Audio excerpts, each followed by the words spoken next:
Hadi canı gözler çık görək qadın. Hemen naxarım bu hadi. Hadi çık görək sen olduk dedi ol.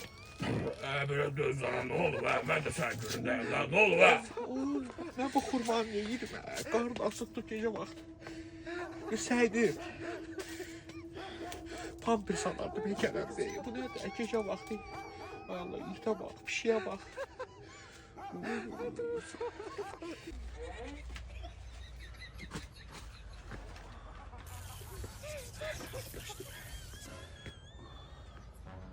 Ne lazımydı bu kışın günde bu kurban yeme. Sabah durum laf atlayamıyor götürüm onu tuğlayım ana. Kabul olarım. Mən qələt elədim hə, mən qələt elədim bu kəndə gəldim hə. İyi bir şey qardaş. Bilmirsən o məsələni fikirləşəsən? Bilmirsən? İki bir şey. Nədə? Dəli adam qorxur.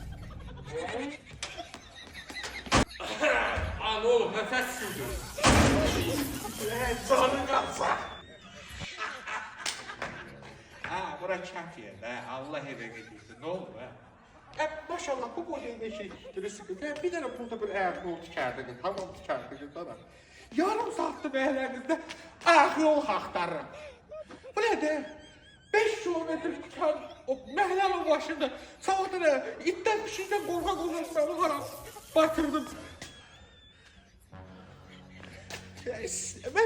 Ben ne geldim ha bu çapta? Ya böyle korkursam pampers giyeceğim. Tamam. Yaxşı, bir yıxılır, gecək verir. Bir şey olanı deyir, məhliyəm oğlundan deyir.